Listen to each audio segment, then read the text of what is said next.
रात के करीब 12 बजे का वक्त था।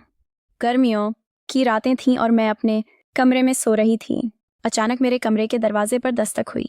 पहले तो मैं थोड़ा डर गई, लेकिन फिर सोचा शायद मेरा भाई आर्यन ही होगा, क्योंकि घर में मेरे और भाई के अलावा कोई और नहीं था। मैंने उठकर दरवाजे की ओर कदम बढ़ाए। दरवाजा खोलते ही मैंने बाहर झांका, लेकिन वहां कोई नहीं था। मैंने सोचा शायद ये मेरा वहम होगा। मैं वापस बिस्तर पर लेटने लगी। अचानक दरवाजे पर फिर से पहले से भी ज्यादा जोर की दस्तक हुई। मैंने कांपती हुई आवाज में पूछा, कौन है? लेकिन कोई जवाब नहीं आया। डरते हुए मैंने दोबारा दरवाजा खोला और वहां मेरा भाई आर्यन खड़ा था। उसने मुझसे कहा, क्या हुआ दीदी, इतनी घबराई हुई क्यों लग रही हो? वो मुझे आज कुछ अजीब सी नजरों से देख रहा था। मैंने सोचा शायद मैं ही ज्यादा सोच रही हूँ, लेकिन मुझे क्या पता था कि उस रात कुछ ऐसा होने वाला था जिसने मेरी पूरी जिंदगी को बर्बाद कर दिया, जिसे मैं चाहकर भी कभी भूल नहीं पाई। अब मैं आपको अपनी जिंदगी का वो सच बताने जा रही हूँ जिसे मैंने आज तक सबसे छुपा कर रखा था। ये सच ऐसा है जो मेरी हर रात की नींद और हर दिन का सुकून छीन ले गया। इसे सुनने के बाद शायद आपकी रूह कांप उठेगी। दोस्तों, कहानी सुनने से पहले दिल थाम कर बैठिएगा, क्योंकि कहानी बहुत ही खतरनाक होने वाली है। तो चलिए कहानी शुरू करते हैं। मेरी उम्र 20 साल हो चुकी थी और मैंने नया जवानी की दहलीज पर कदम रखा था। मैं कॉलेज में सेकेंड ईयर की पढ़ाई कर रही थी। उन दिनों गर्मी का मौसम था और हमें कॉलेज से छुट्टियां मिल गई थीं। रोज की तरह आज भी पूरे घर की सफाई करने के बाद मैं अपने बिस्तर पर आराम कर रही थी। अफसोस थकान से चूर होकर ऐसा लग रहा था जैसे पूरा बदन अकड़ गया हो। मैं अपने बिस्तर पर लेट कर सुकून पाने की कोशिश कर रही थी और हाथों से अपने सिर की मसाज कर रही थी। अचानक मेरा भाई आर्यन मेरे कमरे में आया और दरवाजा बंद करके कहने लगा, क्या हुआ दीदी, तबीयत तो ठीक है? मैंने कहा, क्या भाई, मम्मी सारा काम मेरे सिर पर डालकर चली जाती हैं। कॉलेज की छुट्टियां क्या हुई, सारे घर की जिम्मेदारी मुझ पर आ गई है। ऊपर से काम वाली बाई भी छुट्टी पर है। मुझसे नहीं होता ये सब। मेरी बात सुनकर वह मेरे पास आकर बैठ गया और कहने लगा, मेरी प्यारी बहन, कोई बात नहीं, मैं अभी तुम्हारे लिए दूध लेकर आता हूँ, उससे पियोगी तो सुकून मिल जाएगा। आर्यन की बात सुनकर मैं मुस्कुरा दी और कहा, बस तुम खाना बाहर से ले आना, मैं थोड़ी देर सोऊंगी तो मेरी तबीयत कुछ बेहतर हो जाएगी। आर्यन कमरे से निकल गया। कुछ देर बाद ठंडे दूध के गिलास के साथ वो वापस आया। मुझे उस पर बहुत प्यार आया। दुनिया में बहुत कम ही ऐसे भाई होते हैं जो अपनी बहनों का इतना ख्याल रखते हैं। मैं उससे ढेर सारा आशीर्वाद देने लगी और उसका लाया हुआ दूध पीने लगी। दूध पीने के बाद मैं अपने बिस्तर पर लेट गई। आर्यन कहने लगा, चलो दीदी, मैं तुम्हारा सिर दबा देता हूँ, तुम सो जाओ। वह मेरे पास बैठ गया और अपने हाथों से मेरा सिर दबाने लगा। उसके हाथों से मुझे सुकून मिलने लगा और मेरे सिर का दर्द भी कम हो गया था। मैं आंखें मूंद कर लेट गई और कुछ ही देर में मैं गहरी नींद सो गई। मुझे कोई भी होश नहीं था। मुझे वक्त का एहसास ही न हुआ। मम्मी और पापा भी ऑफिस से वापस आ चुके थे। मुझे कुछ भी समझ नहीं आ रहा था और मेरा पूरा शरीर दर्द कर रहा था। मैं बिस्तर से उठकर बाथरूम जाने लगी, तभी मुझे चक्कर आ गए। मुझे ऐसा लग रहा था जैसे सब कुछ घूम रहा हो और अगर दीवार का सहारा नहीं लिया होता तो शायद गिर जाती। खुद को संभालते हुए मैं फ्रेश होकर बाहर आई। देखा कि सभी खाने के टेबल पर बैठे हुए थे और मेरे आने का इंतजार कर रहे थे। पापा ने मम्मी से कहा, अगर काम वाली नहीं आ रही तो उसकी जगह किसी और को रख ले, ये बेचारी सारा दिन काम करके थक जाती है। देखें तो इसकी रंगत भी पीली पड़ चुकी है। वाकई में मेरी हालत दिन ब दिन खराब होती जा रही थी। मम्मी और पापा दोनों ही काम करते थे, क्योंकि सिर्फ पापा की जॉब से घर का खर्चा चलना मुश्किल था। साथ ही हमारी पढ़ाई का खर्च भी काफी था। इसलिए मम्मी भी उसी कंपनी में काम करती थी जहां पापा। हम दोनों भाई बहन कॉलेज जाते थे, लेकिन गर्मी के मौसम में छुट्टियां होने की वजह से घर पर ही थे। मैंने एक बात नोटिस की थी कि पिछले कुछ हफ्तों से आर्यन मेरे कुछ ज्यादा ही करीब होने लगा था।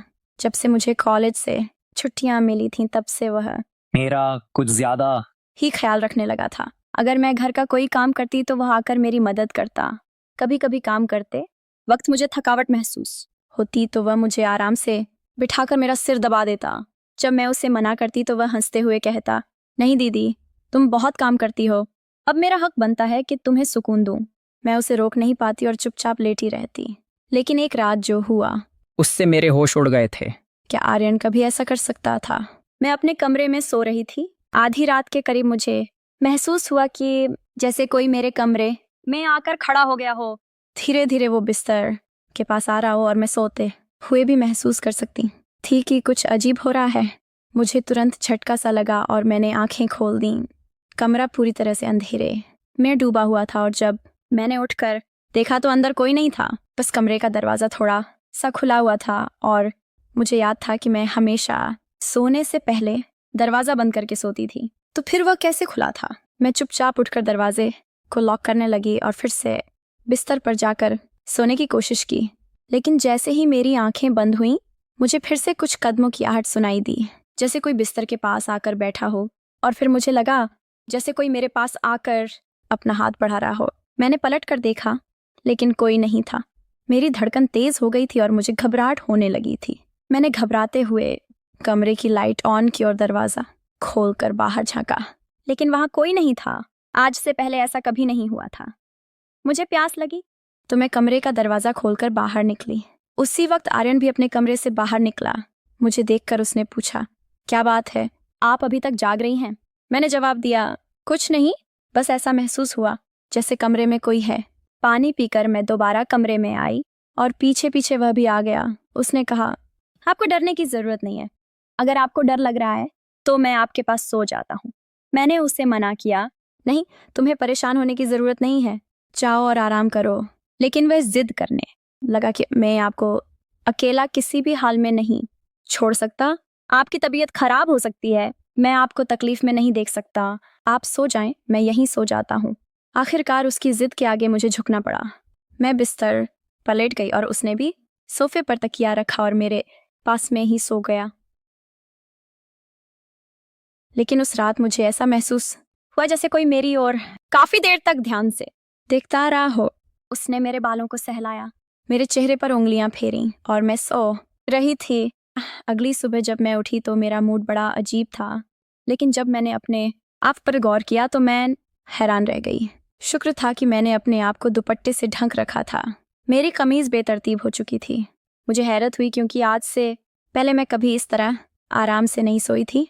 आज मैं बहुत खुश महसूस कर रही थी, न जाने क्या वजह थी। मैंने अपने भाई की तरफ देखा तो वह भी बहुत खुश था। मैंने उसको पूछा, तुम आज इतने खुश क्यों हो?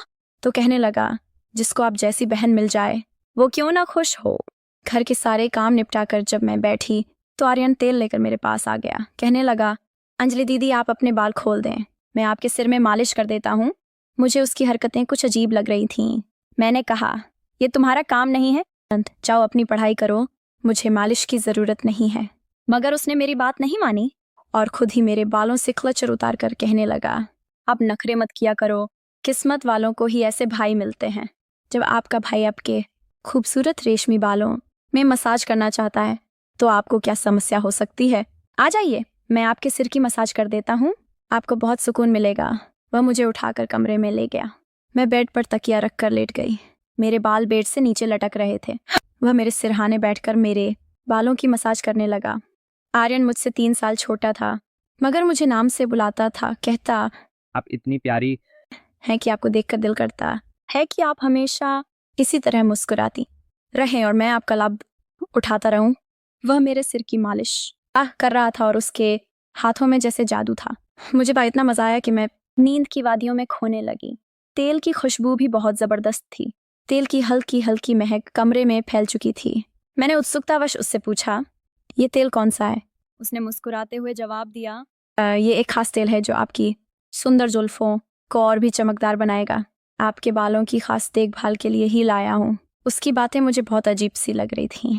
मैं समझ नहीं पाती थी कि वह किस तरीके से बात कर रहा है। मालिश के दौरान कब मुझे नींद आ गई पता ही नहीं चला। कुछ समय बाद जब मेरी आंख खुली तो मेरे पूरे बदन में भारीपन महसूस हो रहा था। ऐसा लग रहा था जैसे किसी ने मुझ पर बहुत ज्यादा वजन रख दिया हो। मेरी टांगों और हाथों में अजीब सा दर्द था, मानो घंटों तक मैं किसी भारी बोझ के नीचे रही हूँ। पूरे बदन में दर्द सरायत कर रहा था। मैं धीरे धीरे उठकर बैठी और चारों तरफ नजर दौड़ाई। मेरे कपड़े हल्के हल्के गीले हो गए थे और पंखा भी बंद था। कमरे में गर्मी का एहसास हो रहा था।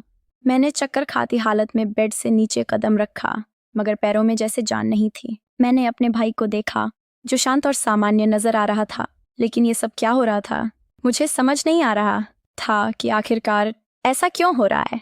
बड़ी मुश्किल से खुद को घसीटते हुए मैं बाथरूम पहुंची और फ्रेश होकर आई।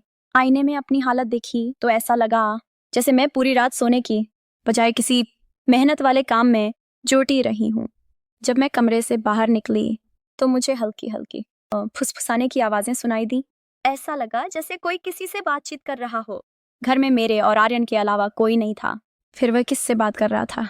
प्यास लगने के कारण मैं पहले किचन में पानी पीने गई, लेकिन तब तक आवाज़ें आनी बंद हो चुकी थीं। जैसे ही मैं किचन के दरवाजे के पास पहुंची, आर्यन बैठक से बाहर निकलता दिखा। उसके हाथों में कई नोटों के बंडल थे और उसके चेहरे पर एक अजीब सी मुस्कान थी। मेरे माथे पर बल पड़ गए। उसने जैसे ही मुझे देखा चौंक गया, कहने लगा, दीदी आप उठ गई? मैंने बिना जवाब दिए धीरे धीरे उसके करीब जाकर पूछा, ये पैसे कहाँ से आए? वो हड़बड़ा गया और तुरंत उन्हें अपनी जेब में डालने की कोशिश करने लगा। मैंने उसका हाथ पकड़कर उन पैसों को बाहर निकाला और सख्ती से पूछा, सच सच बताओ, इतने पैसे तुम्हारे पास कैसे आए? वो घबरा गया और कहने लगा, प्लीज पापा को मत बताना। ये पैसे पापा के एक दोस्त ने पुराने कर्ज के रूप में लौटाए हैं। मैंने सोचा था कि इनसे मोबाइल खरीद लूंगा। उसकी बात सुनकर मेरा गुस्सा सातवें आसमान पर पहुंच गया। मैंने उसे डांटते हुए कहा, क्या तुम्हें घर की हालत का जरा भी अंदाजा नहीं है? मम्मी पापा दोनों इतनी मेहनत कर रहे हैं और तुम इन पैसों से मोबाइल खरीदने की सोच रहे हो? उसने शर्मिंदा होकर पैसे मुझे थमा दिए। मैंने वो पैसे रात को पापा को दे दिए। उस रात आर्यन ने मुझसे एक भी बात नहीं की और जल्दी सोने चला गया। मैं अगले दिन किचन में काम कर रही थी जब आर्यन अपने दोस्तों के साथ घर में दाखिल हुआ। मैं जितनी हैरान होती उतना ही कम था, क्योंकि वह अपने दोस्तों को सीधा लाउंज में ही ले आया था। उस वक्त मैं दुपट्टा उतारकर बर्तन साफ कर रही थी। जब वे सब हंसते हुए अंदर आए, मैंने तुरंत दुपट्टा ऊपर लिया और फिर आर्यन को समझाने लगी कि ये क्या तरीका है। तुम जानते हो इस वक्त मम्मी पापा घर नहीं हैं, फिर भी इन लोगों को घर ले आए हो। आर्यन मुस्कुराते हुए बोला, दीदी ये घर मेरा भी है और आपको कोई दिक्कत नहीं होनी। शाय, वैसे भी ये मेरे खास दोस्त हैं, आप उनके लिए खाना बना दें। वह मुझसे काफ़ी नाराज़ हो चुका था, मगर अब मैं क्या करती? खाना तो बनाना ज़रूरी था। मैंने मजबूर होकर खाना तैयार किया और टेबल पर लगा दिया। मैंने गौर किया कि उसके दोस्त बार बार मुझे घूर कर देख रहे थे।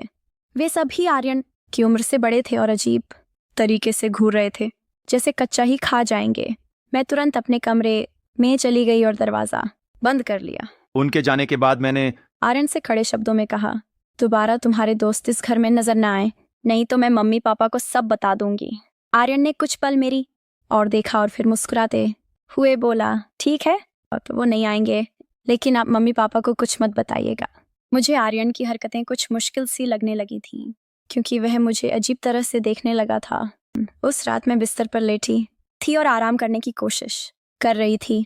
अचानक मैंने महसूस किया कि मेरे पैरों पर किसी का हाथ था। मैं हड़बड़ाकर उठी और देखा कि आर्यन मेरे पैरों को अपनी गोद में रखकर मसाज कर रहा था। मैंने उससे ऐसा करने से मना किया, मगर वह कहने लगा, मैं जो कर रहा हूँ मुझे करने दें। इस घर में एक मैं ही हूँ जिसे आपकी इतनी फिक्र है। मम्मी पापा को तो बस अपने काम की पड़ी रहती है। खैर, मैं भी थक चुकी थी। आंखें बंद की और सोने लगी। आर्यन के हाथों मसाज करवाने से मैं नींद की गहराई में खोने लगी थी, मगर जब मेरी आंख खुली तो मेरे होश उड़ गए।